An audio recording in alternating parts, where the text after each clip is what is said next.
don't want to go around insulting people. I don't want to paint with a broad brush. Every immigrant is this, every African American is that, every, other person with, different religious beliefs or whatever. That's childish. What do you think of Cory Booker's, and you didn't comment on him, and you feel free to. I adore him. What do you think about him saying kick them in the shins, essentially? Start to get to that kind of political. Well, that was Eric Holder. Yeah, Eric Holder, yeah. I'm sorry. Yeah, I know they all look alike. No, they don't. Oh, well done. Black Lives Matter. Everybody's talking about this new thing called Black Lives Matter. But this is what it is really about. All lives matter. No, lives don't matter in this world and age. I don't know if you know that, but unless you're white and pretty and white in the world, then nobody gives a fuck about you. You're gonna die and you're gonna get shot probably by a police officer. You hear this shit? So, I'm set though, I'm good, yeah. This motherfucker though, he's pretty screwed, yeah, sorry. Do you hear this shit? It's rough. You hear this shit? This is going on Facebook, so y'all heard this shit. And it's true though, that's the worst fucking part. See this? I'm drunk right now, so I'm just speaking the illiterate truth. This is what many Americans think about this. This is legit what I hope I never see this person again, and I hope they never see me again. I might not have to post this. Umbrella. She's up. Whole nother level of shit you can't even understand. What is good, my people? We are live back again with another episode of The Forecast. Now, every election cycle, every 2 or 4 years, we start to see all of this propaganda, and we have the same old conversation about the black vote.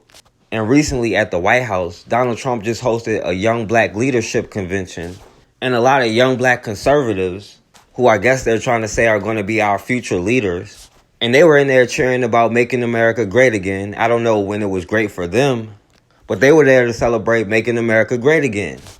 Now, this event was hosted by Turning Point USA, which was started by Charlie Kirk, with the help of Candace Owens.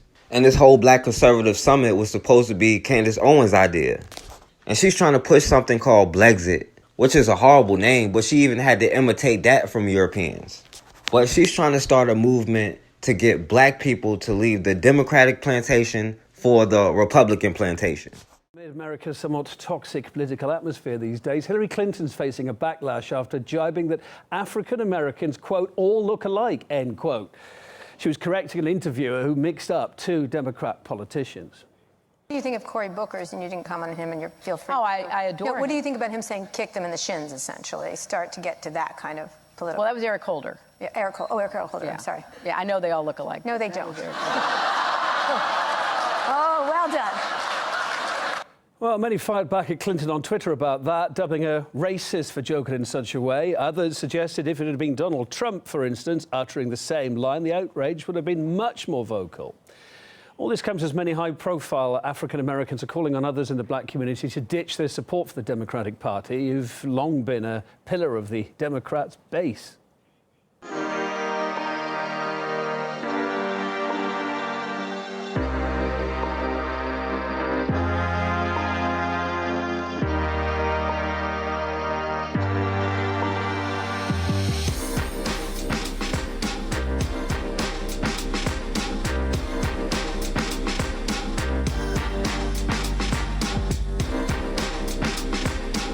The Blexit movement will spend 2019 holding rallies in every major city in America that the Democrats have destroyed.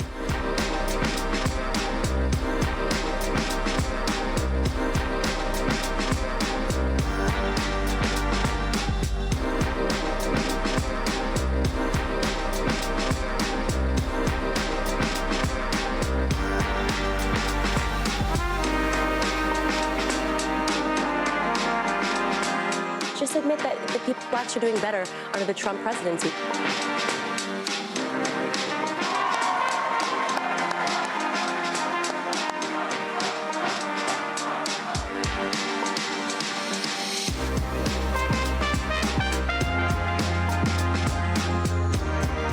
This logo, these colors, were created by my dear friend and fellow superhero, Kanye West.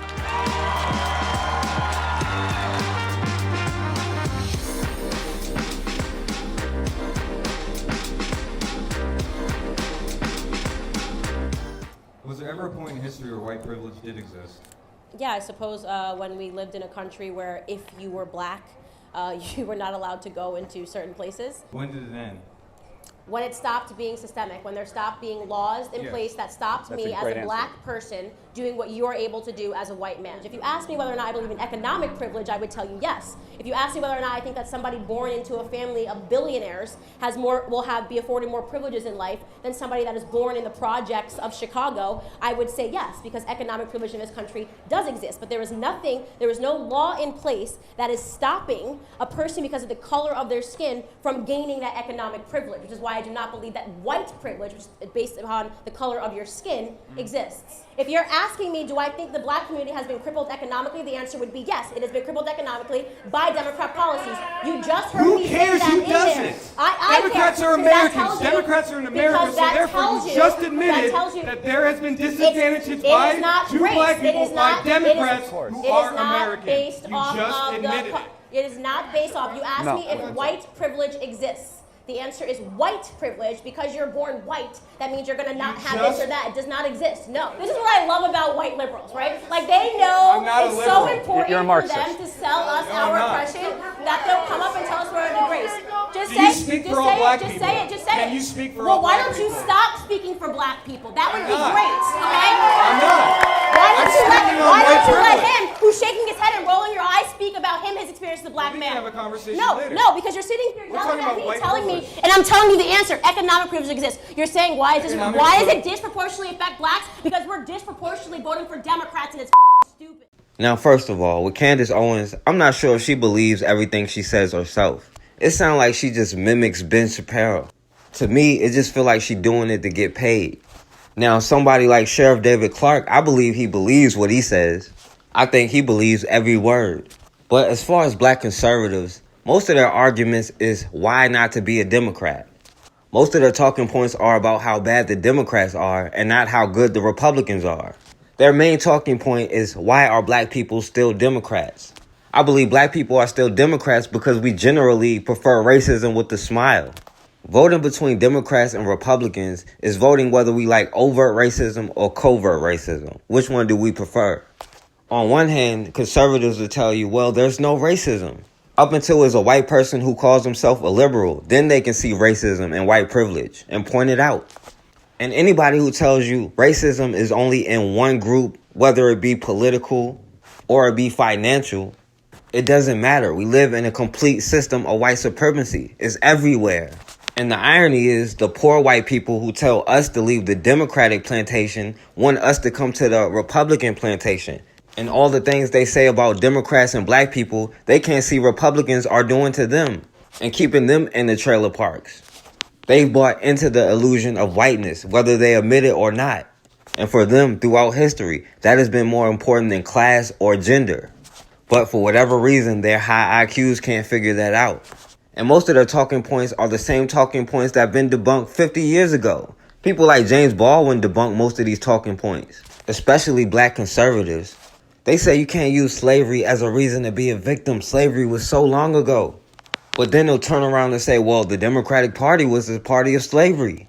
And don't even realize they contradict themselves in the same sentences. When in reality, there was no party of slavery. It was on both sides. And many people bring up the Civil War and say, well, many white people fought to end slavery. When the Civil War was never about slavery, it was about taxes. The North wanted in on that money the South was making from all of that slavery, from all that tobacco, all that cotton. And they try to say Abraham Lincoln was a Republican who freed the slaves. But Lincoln did not free the slaves, and he was racist as hell. And when the North started losing, then Abraham Lincoln went to the black people and said, I'll give you freedom if you help me fight. But technically, he was killed for it even passed. It was a Democrat who actually passed the 13th Amendment. So you can't even say it was Republicans who freed the slaves. In fact, it was a Republican president, Rutherford B. Hayes, that decided to end Reconstruction, which helped bring on Jim Crow. But these black Republicans will tell you, well, the KKK is the party of the Democrats. But again, that's not between party lines. That's just a white society thing. But the only information they can find that is racist happened to be from the Democrats, like Lyndon B. Johnson. Yeah, he was racist as hell. He set up the Civil Rights Bill to be a detriment to us. And Martin Luther King eventually realized it, but it was too late. But he was a Democrat. The governor of Alabama, George Wallace, who was the Trump of his era. But he was a Democrat. But they don't bring up Ronald Reagan, who was caught on tape saying racist stuff about black people. They don't bring up war on drugs, which goes against those conservative values. They conveniently skip over Richard Nixon and his war on drugs. But they can tell you about Bill Clinton. They seem to skip over how when black people was talking about gun rights, the Republicans were completely against it. And Democrats too. But it was the NRA who finally agreed to gun laws. And to be real, when you look at the definition of conservative, I think most black people would be conservative. But these people who identify as conservative, they want the government to stay out of your business up until it's something that they don't agree with. Then they want the government all in your business. They literally go against their own values when it comes to war, whether it be a war in Afghanistan or the war on drugs. In most cases, it is them who is calling the police on us for minding our own business. But they can see everybody else's hypocrisy but their own. Even Kanye had to distance himself from this movement and from Candace Owens. And Kanye went out the way to say he's not involved in their movement anymore. There was something about when I put this hat on, it made me feel like Superman. Well, turns out Kanye West is actually taking a step up, and away from politics. Run away from me, baby. Run away. Less than a month after this happened, if he don't look good, we don't look good.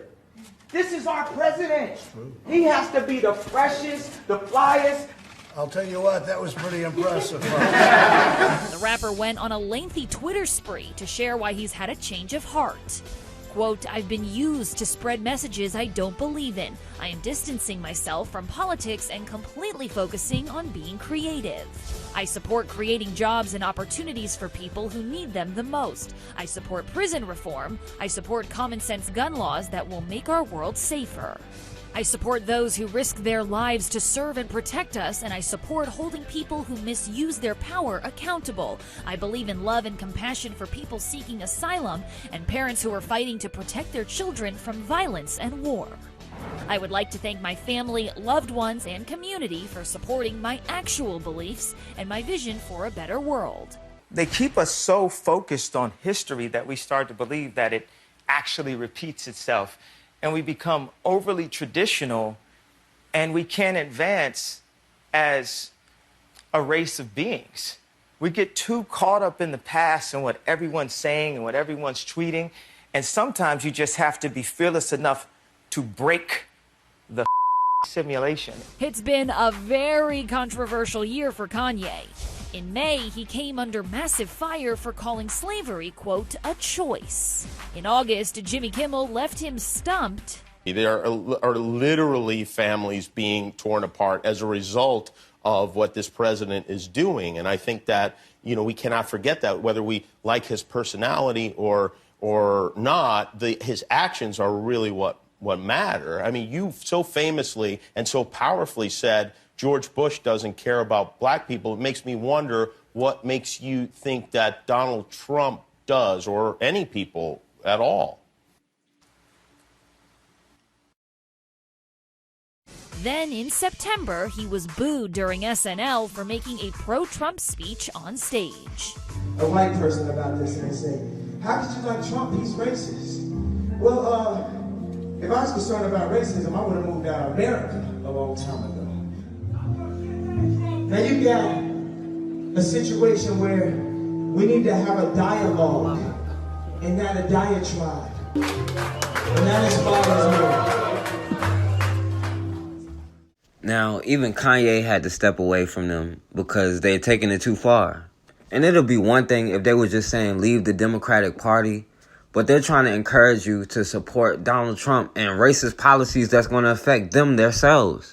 They want us to support people who support stop and frisk, which is a violation of the Constitution and also against conservative values. But they themselves want to be subject to stop and frisk based off false statistics. Most of these black conservatives are, well, what about black on black crime people? And they're talking about free thinking when they're only regurgitating talking points that white people have. But because some white dude who probably on opioids and got away with rape talk about how black people commit more of the crime, they just run with it. But they don't even understand themselves where they get these talking points from and how flawed these statistics are. But before anybody called me a Democrat, which they love to do, anybody still pushing the Democratic Party on you, you got to look at them sideways at this point. Because as bad as the Republican history is, the Democratic history is just as bad. But we still sit here and argue about which slave master is better. Do we prefer the Democratic covert plantation, or do we want the Republican overt plantation? When in reality, both sides do the same thing, and they always try to find ways to justify our blood being shed or our children's blood being shed. Now, this young brother, Danye Jones, was hung outside of his mother's house, so she found him when she walked outside. Imagine seeing your son hanging when you come outside in the morning. Down the actual facts tonight, Ashley. Courtney and Steve, I've been talking to St. Louis County Police to try to get answers to the many questions Jones's family has. Danye's relatives tell me before the suicide, they were getting death threats, and they believe it's all connected to his mother's involvement in the Ferguson's protests. Suicidal? Ready to leave his mother? No. Nope. A mother knows her child. That's why Melissa McKinnies wants St. Louis County Police to dig deeper into her son's death. He was not suicidal. On October 17th, she found Danye hanging from this tree in their backyard with bruises on his face. And this is her post that's been shared across America. He was in good spirits. McKinnies says the 24-year-old wasn't depressed and was starting a real estate business. She believes there's more to this story. He said somebody took my son. McKinnies, a prominent Ferguson activist, told me she thinks her family is being targeted. In the last 2 months, she says they've been getting death threats through social media, and those threats recently showed up at her doorstep. They watched my house, and when my husband and my son would approach the car, they would drive off. I asked her how she could link these threats to her involvement in Ferguson. She would not go into detail tonight. She also told me she never reported these threats to police. And I asked why not. Because we felt like we had this, you know. The St. Louis County coroner says Danye's autopsy won't be ready for weeks, and they will not give News 4 any preliminary reports. That's my baby. It hurts. St. Louis County Police told us for now this remains a suicide investigation. Saying that he committed suicide? No. You're going to respect him. Both the family and police did say there was a chair near his body. However, family members told me the sheets used to hang him did not come from their house, and the knots used to tie the sheets were advanced, so they don't believe Danye would have been capable of making. And the police, regardless of their political affiliation, is going to tell the parents that, well, it's suicide. And they said they're going to investigate it, but not as a murder. They're not going to look for any suspects. Because they believe this young brother, Danye Jones, beat himself up and then hung himself with some sheets that he went out and bought.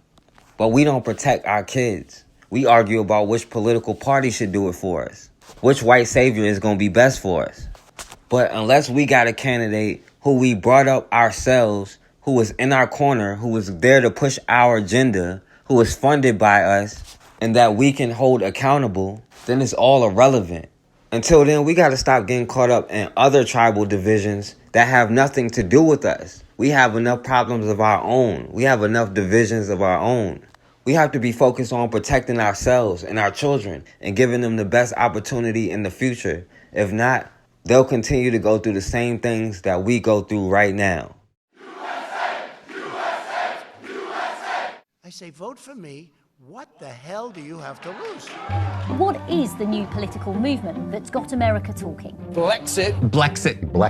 It's called Blexit, or Black Exit.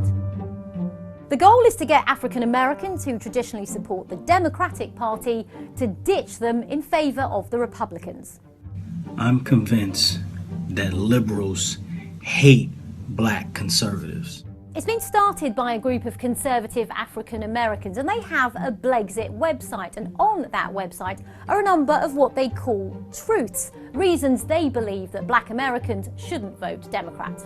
So how true are these truths? Well, let's start with this one. which is about the KKK, the racist white supremacist group. The Blexit website claims that the Democrats created the KKK. So, is this claim true? Well, let's ask our political reporter, Anthony Zerka. Okay, so the KKK was started by people who were Democrats in the years after the Civil War, the late 1860s. But it wasn't founded by the Democratic Party, and there were Republicans who became members. But it's true that back in those days, its membership was predominantly Democratic, as it was in the early 20th century rebirth. Well, now there's been a complete shift. The Democrats have disavowed the KKK, as have most Republicans. But there have been some members of the KKK, such as David Duke, who have run for public office as Republicans. And that's the thing here, the Blexiters, let's call them that, are right. It was the Democratic Party which supported and promoted slavery, and it was indeed a Republican president, this man, who ended it. Which takes us to the next set of claims on their site, that Democratic politicians condoned some of the most heinous acts of violence against African Americans during the Civil Rights Movement, and that President Harry Truman wrote a letter in which he said, Negroes ought to be in Africa. Okay, so during the Civil Rights Movement, the 1950s and 1960s, Democratic Southern politicians did support and condone racial segregation. And as for that letter, those words were written by Harry Truman back in 1911, 34 years before he would go on to become the U.S. president. And while in office, he desegregated the military and pushed his party to oppose racism and discrimination. And that's the thing here, the change in views from President Truman reflected the change in views of the Democratic Party. And by the 1960s, it was the Democrats who were pushing to end segregation and white-only public spaces. President Lyndon Baines Johnson pushed the Democratic Party to support black rights. That won the Democrats' support of African Americans across the South, but white Democrats weren't happy, and they switched parties to the Republicans. The Republicans moved to the right, and the Democrats became the party of choice for an overwhelming number of African Americans in successive elections. Of course, there are African Americans who vote Republican, but President Trump thinks he can get more to do so. Democrat policies have led to unsafe communities, failing schools, over-incarceration. He's got a job on his hands. In 2016, Donald Trump won only 8% of African American votes. So it's going to take a lot more than Blexit to turn that figure around. An all-out hunt underway for this woman whose racially charged confrontation in South Park went viral. Tonight we got our hands on her 911 call. Susan Westwood already facing 4 criminal summons, and now she's facing new charges for what she said during her call to police. The Defender's Nathan Morabito is live at the apartment complex. Nathan, police aren't having luck finding this woman, are they? They just don't belong here. Those words part of a 5-minute 911 call released by police today. In it, Westwood tells the dispatcher there are people trying to get into the apartment complex behind us who are African American. They just made me feel intimidated and awful. So whatever you need to do and charge me back, just do it. Because they don't belong here. I don't mean to be awful and rude, but they just don't belong here. Westwood said the people were hanging out there and filming her. She called it strange and weird and said they were trying to cause problems, begging for money. I'm not going to stand for it. I send my kids to Myers Park High School. Just get them the f*** out of here right now. We are so distraught and still very upset. Lisa and Mary Garris said they were waiting on AAA at the Camden Fairview earlier this month when they said Westwood started harassing them. I'm white and I'm hot. Video taken by the pair shows Westwood telling the women she's white and hot. Still gonna make $125,000 Monday morning. And makes $125,000. Westwood's former employer confirmed this week she no longer has a job there. Today, Charlotte Mayor Vi Lyles commended the police department for its response. In a tweet adding, "The ugly sentiment expressed in a 911 call released today doesn't reflect our city's values, that everyone is deserving of respect and dignity." And CMPD told us today when its officers tried to serve that misuse of 911 warrant yesterday, they couldn't find Westwood. That's why they are now asking for the public's help. So if you know where this woman is tonight, CMPD wants to hear from you. Right now at 10, students stand arm in arm in a show of unity. They condemn their school for failing to take action against racism. And it's not just saying the N-word in the hallways that's hurtful. It comes in many forms. And this all came to a head when a student was called the N-word and then suspended for how she reacted. Tom Durian talked to students who took their complaints straight to the school board. He joins us live now with their reaction. Tom.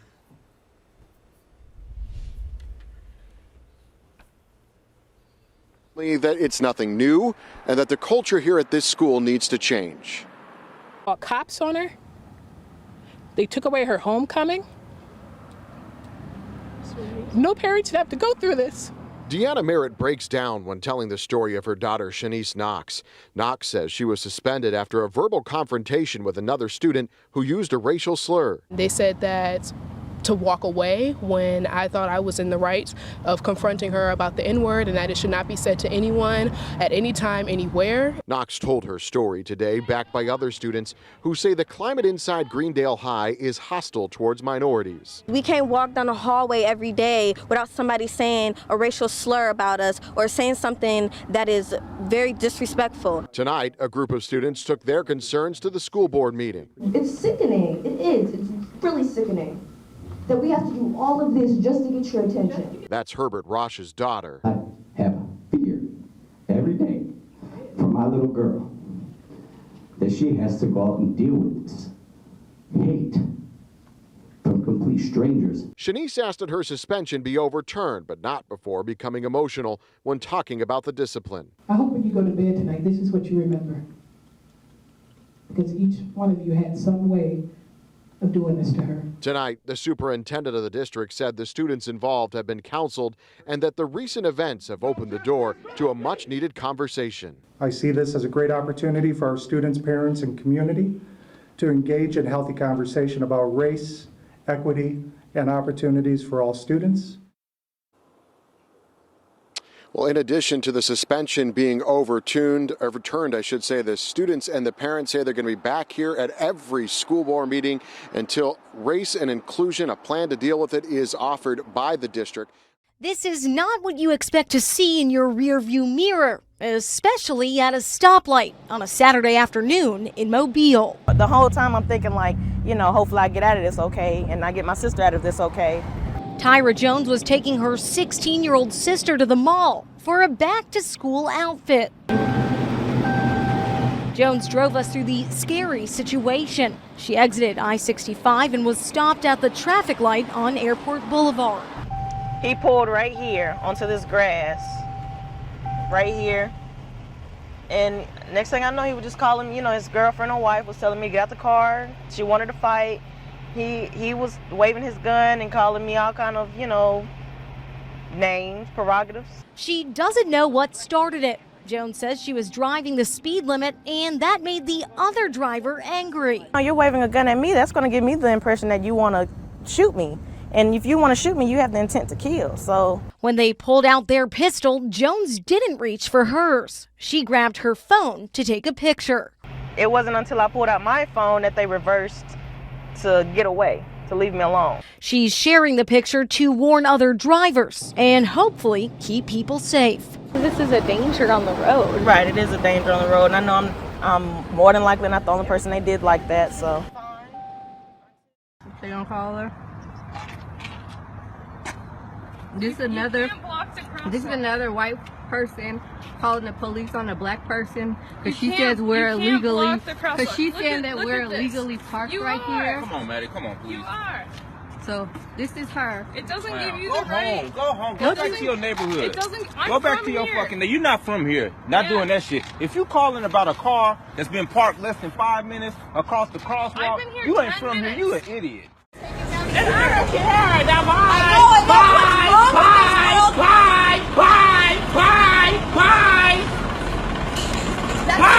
what's wrong with you. You're the reason. Get out of my face. You came in my face. Bye. No, I keep stepping back. Now you're in my face. Bye. No, it was not. Bye. Get out of my face. Bye. Get out of my face. You are what is wrong with the freaking world today.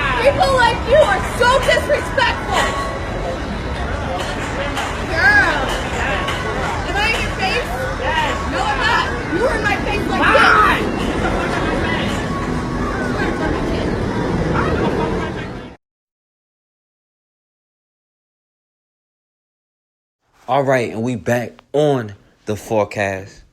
Now, I don't think we truly understand how much propaganda was forced into our heads from day one. We live in a system where you could get in trouble for not sending your kids to school to get indoctrinated. And it's easier for us to believe that we are divided because of ourselves and to place the blame on each other. And thanks to all this indoctrination, every day we find more things to be divided about and cause more tribalism. Whether it be colorism in the black community, whether it be class or ideology like Republican or Democrat, we spend too much time debating and fighting each other. And we look at each other with the stereotypes that another group of people gave to us. We look at each other through the eyes of Europeans. And it's not just the black people in America. There are a lot of black people from other places, whether it be Jamaican or Dominican or African. They believe they're different from us, when in reality, white supremacy is a global system. Like, there are a lot of people in Africa who see American blacks as savages based off the propaganda they see about us. Just like a lot of American blacks believe that Africa is some shithole country because that's what they show us. All we see is starving African babies, and we believe that's what Africa is. When really both sides are getting their images and propaganda from the same place. And they just so happen to be the same people that exploit us here and exploit them there. But we as black people have never learned how to put aside our tribal differences. You think European nations didn't have problems with each other? Both the Germans and the people who call themselves Jewish are Europeans. The Italians and the British, they don't have to be best friends. But at the end of the day, when it comes to people who are melanated, they know how to get on code. Europeans learn how to recognize us as the greater threat and to get on code in order to protect themselves against us. Even if you say you don't come from Africa and you're not African, you don't have to give up your traditions and your beliefs to come together with Africans because of a common enemy. Republicans and Democrats have fought with each other throughout their whole history, but they come together whenever they see us as a common enemy or a common threat to their existence, to white supremacy. But we've been so indoctrinated and miseducated and have so much Stockholm syndrome, we cannot put aside simple tribal differences. Even if we both agree on the root of the problem, that is neither one of us, we will still blame each other. In California, a Nigerian American, Chinedu Okobi, was tased to death by the police. So let's see how this African American brother ended up getting killed by the police. A Morehouse grad killed during a struggle with deputies in California. The 36-year-old father died after getting tased by law enforcement, and now his family is demanding answers. The video doesn't match the story that we've heard. The sister of a Morehouse grad is trying to make sense of his death. She says her brother, Chinedu Okobi, was unarmed when police confronted him in San Mateo, California. Deputies there say Okobi was spotted walking in and out of traffic before they used a taser on him numerous times, and he died. A report in Reuters last year found more than 1,000 people in the U.S. have died after police stunned them with tasers. 9 out of 10 of the victims were unarmed, and 1 in 4 suffered from a mental illness or neurological disorder. Do police officers know how to engage with people who are in crisis? And do police officers give black men the same dignity that they allot to anybody else? Okobi had a history of mental illness, and it's not clear if he was on his medication at the time. Family believes race played a factor in his death because surveillance video and witnesses tell a different story than police. One family now demanding answers after a man died earlier this month shortly after being tased by police in Millbrae. One onlooker filmed part of the incident through Snapchat. Witnesses say Chinedu Okobi was running through traffic at El Camino Real, then injured a deputy who tried to subdue him. Other deputies came in to help, and at least one of them deployed a taser at Okobi. He later died at the hospital. Now his family is calling for investigators to turn over all video that could give them a look at what unfolded that day. If the taser was used improperly, then that should merit criminal prosecution for the officers who in fact used it improperly. The officers who did that without regard to its potential danger, harm, and threat to life should be held to a criminal standards. 36-year-old Okobi had a history of mental illness. The coroner's office is working to determine the cause of death and whether the taser was indeed a factor. Meanwhile, the officers involved are currently on paid leave. So this African-American brother, Chinedu Okobi, who was mentally ill and needed help, and he was unarmed, but he was having some kind of mental issue and he was running in and out of traffic. So 5 San Mateo officers showed up. Officer John DeMartini, Alyssa Lorenzatti, Joshua Wang, Bryan Watt, and Sergeant David Weidner. And the police claimed this unarmed man assaulted one of the cops. So I guess 5 cops couldn't handle this one unarmed mentally ill brother who really just needed help for his mental illness or his medication or something. But he was the big bad black man with a mental illness, so they had no other choice but to use lethal force.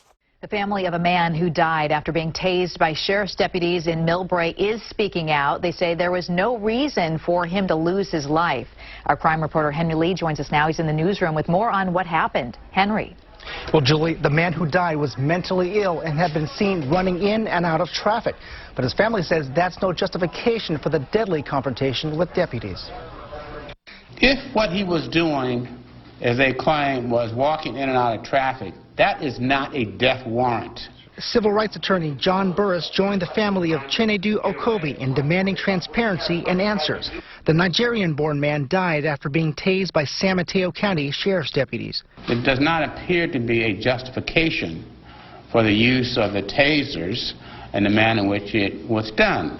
We think that the least that we can have as a family is closure as to how he died. They spoke after a memorial for Okobi in San Francisco, where they honored the Morehouse College graduate and father, who they say had a mental break on October 3rd.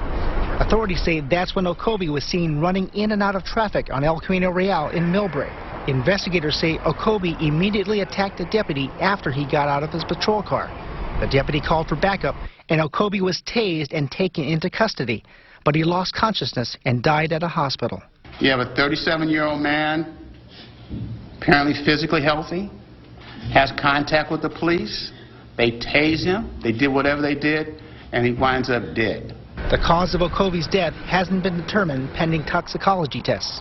But Burris says all law enforcement in San Mateo County should stop using tasers until it has been determined that all officers have been properly trained, or that it can be used in any event in a way that is not street justice. What was taken from us is irretrievable. We will never get him back, and so we are just begging for the opportunity to be able to not have him murdered again by not knowing what happened to our brother. 4 sheriff's deputies and a sergeant who were involved in the incident are still on paid administrative leave. A sheriff's spokeswoman and the district attorney tell me investigations are ongoing and that it's too early to draw any conclusions about the deputies' actions. Emily and John Burris are also asking for any video footage of the confrontation. Now, of course, the police didn't have on any body camera, but there were a number of witnesses who saw it and recorded it. And the police say they do have dash camera, but I don't think they released it. They said it was unclear how many times he was tased. And they even tried to say it's unclear if the taser had any part of his death, already trying to justify themselves saying they didn't do it, even though he didn't go into cardiac arrest until after he got tackled and then tased multiple times. And for whatever reason, in these cases, the autopsy always takes the longest to come back. They'll get his toxicology report back quickly, especially if it has something to do with drugs. But in this case, they can't even tell you how many times they tased him. And of course, the DA Steve Wagstaff already started justifying the murder, even though he's still supposed to be investigating. And joining us now to talk more about the legal aspect about what justifies a police shooting and what could lead to criminal charges is San Mateo District Attorney and former president of the District Attorneys Association of California, Steve Wagstaff. Good morning. What is the line between a justifiable shooting and charges being filed? Whether the action of the officer was reasonable under the circumstances. Did the officer reasonably fear for that his life was in danger or he could suffer great bodily injury? What is the definition of reasonable? If you have situations where someone turns out to be unarmed that you were pursuing, as in the case in Sacramento, or these others where we've seen where there's questions raised. The shooting here in San Francisco, a man who had a knife does not appear to be attacking anyone at that moment. Is that considered reasonable? It will depend on what the officers reasonably felt at the time. The United States Supreme Court said, don't look as Monday morning quarterback. Look what the reasonable police officer would have believed at the time. If it wasn't reasonable to think that their life was in danger or they could suffer great bodily injury, that's not reasonable. That's not justifiable. Okay. If you and I were involved in a shooting like some of these, the district attorney might say there wasn't any reasonable. It wasn't reasonable. You didn't see a gun going in as you were chasing him. There weren't shots fired.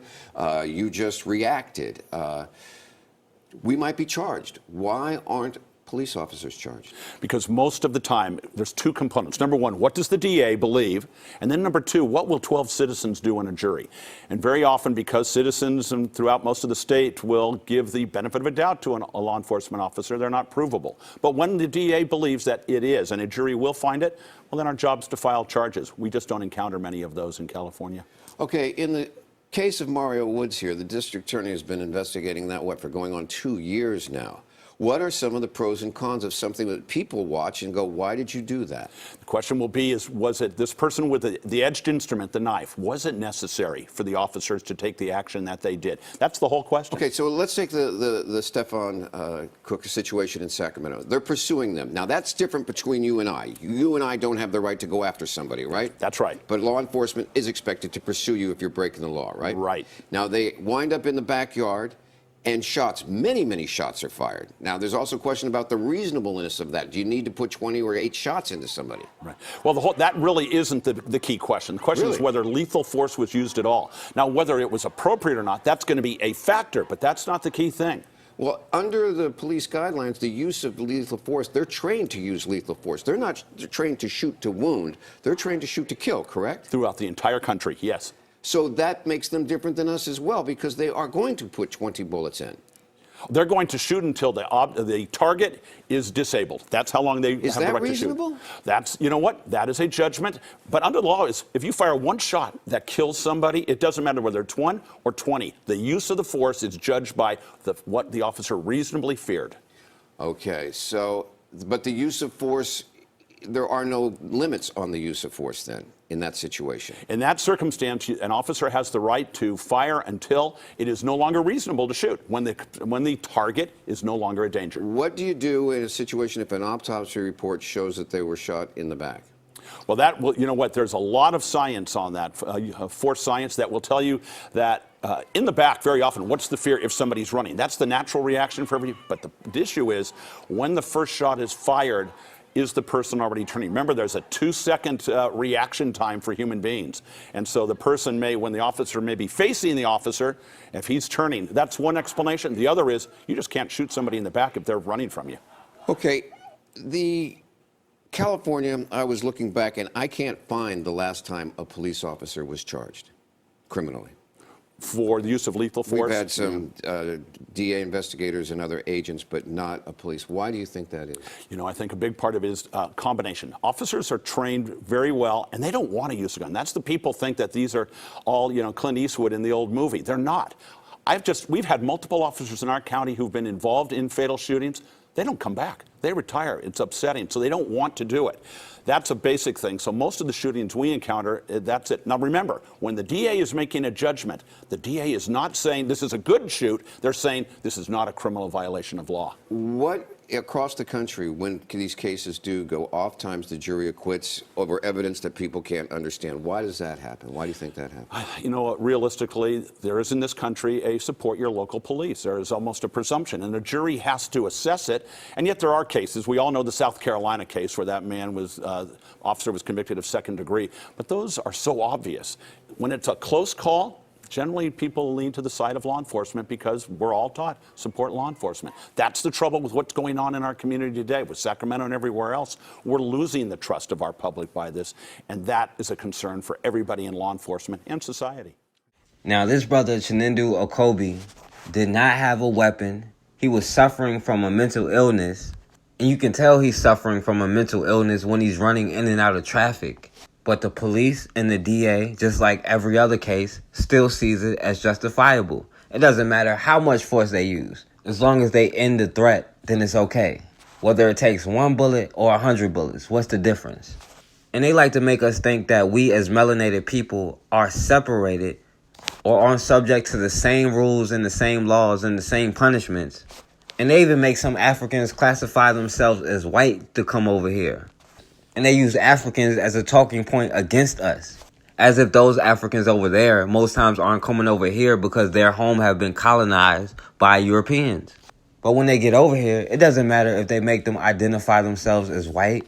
They still see them the same as us and treat them the same as us.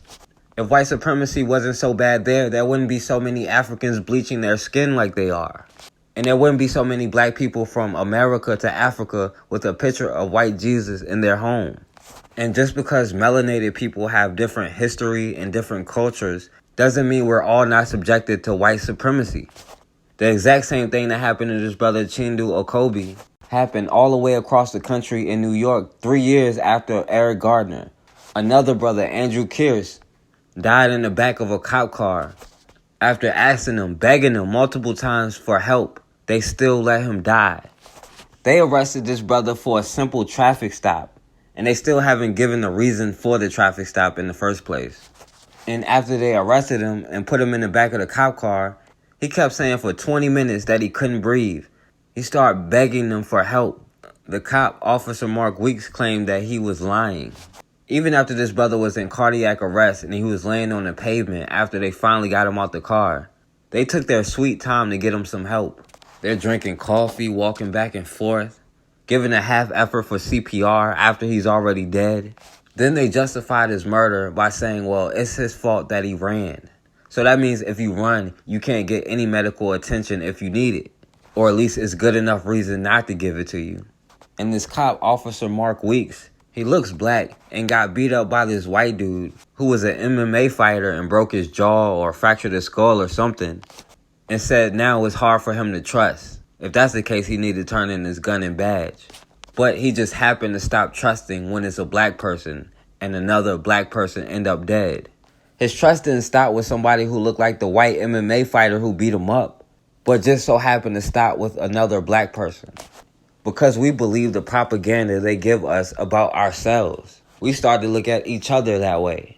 We start to have self-hate. We think by identifying as another group or trying to distance yourself or calling yourself by another name is going to help you. But the system of white supremacy does not care about that. The system of white supremacy encourages the division because if you ever get on code, then the system will be easily destroyed.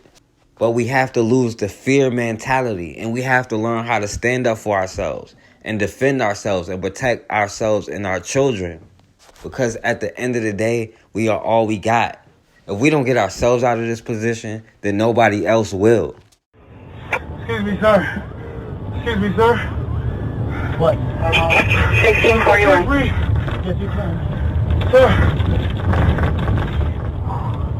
Please open the window a little bit. Please. What's wrong? Is it hot? Probably shouldn't run next time. Officer! What? I was... You think this might have to do with you running from the police? Please open the window, please! I'm not opening the window. Please! Officer, please! Please, I'm begging you, man! Officer, please! I'm getting numb. Officer, I'm getting numb. Officer, kid.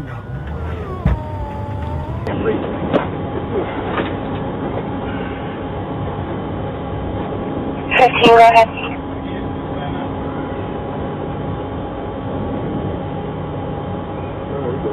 15 medic down to 1 I think.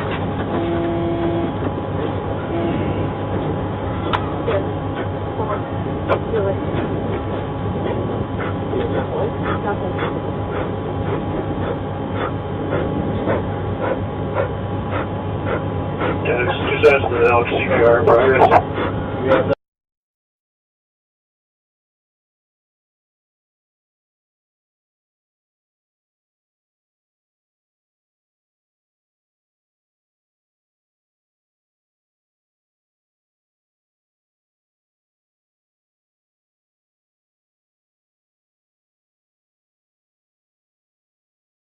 Wife of a man who died in the custody of Schenectady police is speaking out tonight. She spoke exclusively to News 10 about what happened.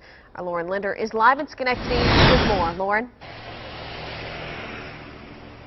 Good evening, Noel. Well, police say that they found Andrew Kearse unresponsive when they arrived here at the station Thursday afternoon. His wife telling me that they were married for 10 years and lived in the Bronx.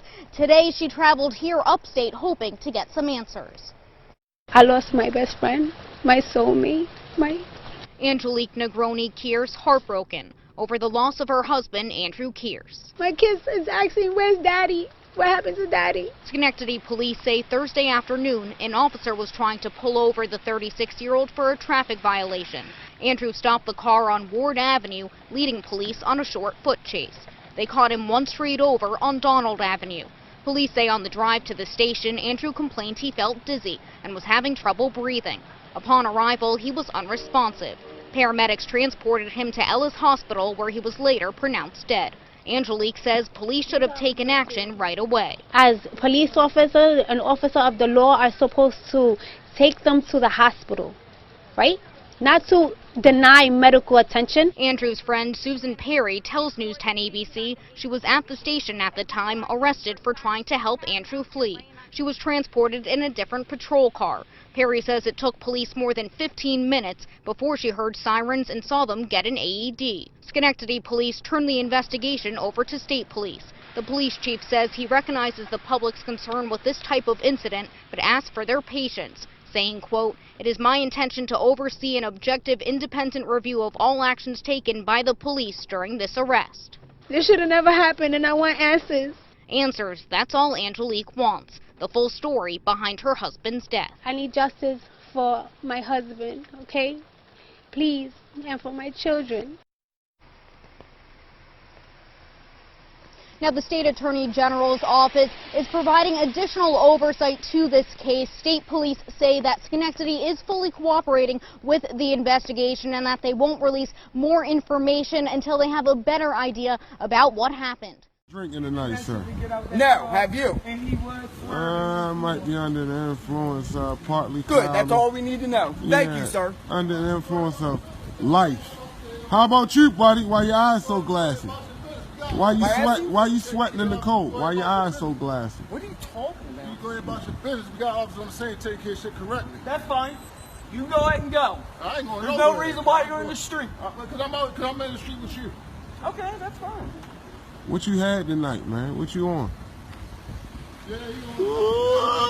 How's you sweating in the cold air, buddy? Who's sweating? You. Look at that shit rolling off your head. Yo, I cannot believe him.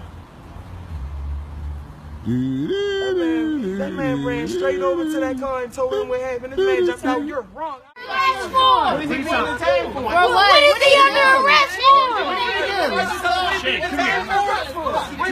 Don't touch my fucking mom! Go sit down! No, right? Fuck you! What am I under arrest for? What? Ooh, bitch, don't say shit to my brother like that. Fuck is wrong with you? Bitch, don't abuse your power. Don't be talking to my brother like you stupid, bitch. What do you think you hard because you got a bad bitch ass nigga? Don't take your ass to the shit. What you gonna do, bitch ass nigga? What you gonna do, What you gonna do, bitch ass nigga? Get off my brother. What you talking about? Touch me. Touch me. Touch me. Touch me so you go to jail. Come here. Come here.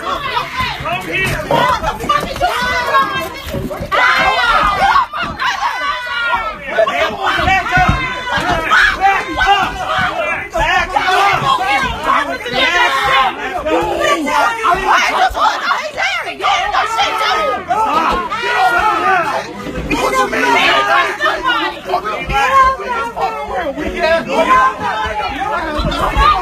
Get off my nigga, bro! Get the fuck off my nigga!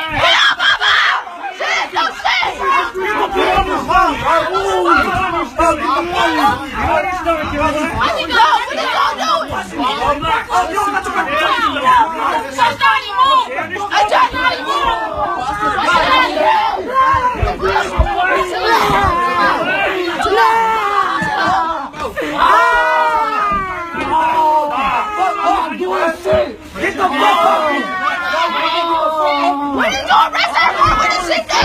She didn't do shit to you. Get up. Watch out. Watch out. Stop. Watch out. Get out. Get the fuck off. Hey, Johnny, get back on the board. Get the fuck off my mouth. Get off my mouth. For what? Y'all arrested them for what? They get arrested for what? What did they do? What did they do? What did they do? Y'all arrested them for what? What did they do? No, because I got the whole video. What is y'all arrested them for? What did they do? Bro, I'm losing these calls. Listen, my niggas cuffed, bro. He's squeezing these bitches on my ring. Bro, I gotta. She didn't do nothing. She did not say nothing to them. They arrested her for what? Here, I'm gonna go get some shackles. Hey, I'm about to call Papa. I'm not doing that. I'm not doing it. I gotta stay in the house because your attitude, you fucked up. You trying to do something. Hold on a second. You gonna get the police up.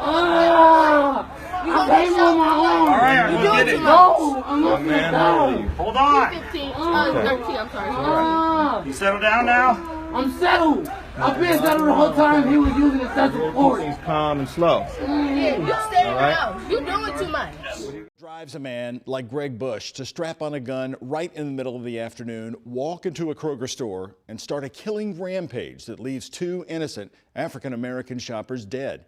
And then he says, "Whites don't shoot whites," to a citizen with a gun at that store. What pushes 20-year-old Dylan Jarrell in Anderson County, Kentucky, to plan a school shooting after harassing a racially mixed family in New Jersey? Has hate or mental illness or both taken them over to the point it pushed them to this extreme? Well, that's the bigger shock we need to take from this, I think. And yes, that is once again in 2 places where we all once felt safe were the chosen sites for this violence: the grocery store and possibly another school. We all feel hopeless when these shootings happen. We are left looking for answers that we cannot control. Police may uncover a possible motive and leave us all wondering what could have been done differently to prevent this. The families of Maurice Stollard and Vicki Lee Jones grieving, reeling from the Kroger attack. They need our support. A church administrator says the congregation at First Baptist of Jeffersontown got in the habit of locking their doors after the 2015 mass shooting at an African-American church in Charleston. That precaution may have saved lives. Oh my goodness. It just kind of shocked me. It just kind of blew me away that something that happened at Kroger's also could have happened here at First Baptist. Police say just 15 minutes before Gregory Bush shot and killed 2 African-American shoppers, First Baptist cameras showed him pulling on their door handles, trying to get inside. When he found out they were locked, he apparently left, immediately taking his deadly violence to the local Kroger. The new findings bolster the possibility of a racially motivated crime. The son of an eyewitness at the Kroger says the suspect walked by his father saying, "Whites don't kill whites." But investigators still will not speculate on a motive. We are aware of that statement and are looking at any factors that may come into play with. Had the suspect arrived at First Baptist an hour and 15 minutes earlier, he would have found midweek services wrapping up with 70 people inside.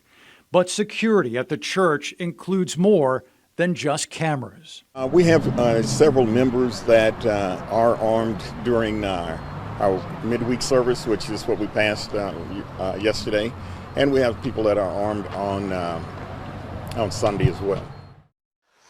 Archbishop, you knew it was a crime for an adult to engage in sex with a kid. I'm not sure whether I knew it was a crime or not.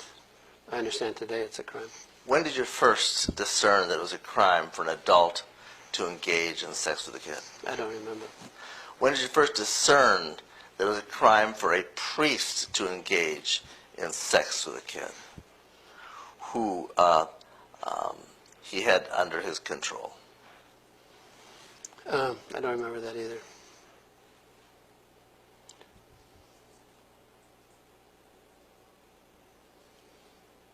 Do you have any doubt in your mind that you knew that in the 70s? I don't remember if I did or didn't.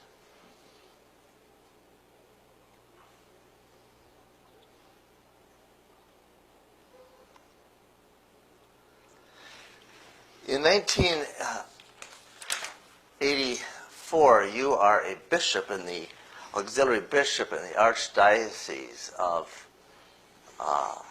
St.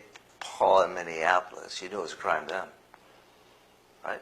I'm not sure if I did or didn't.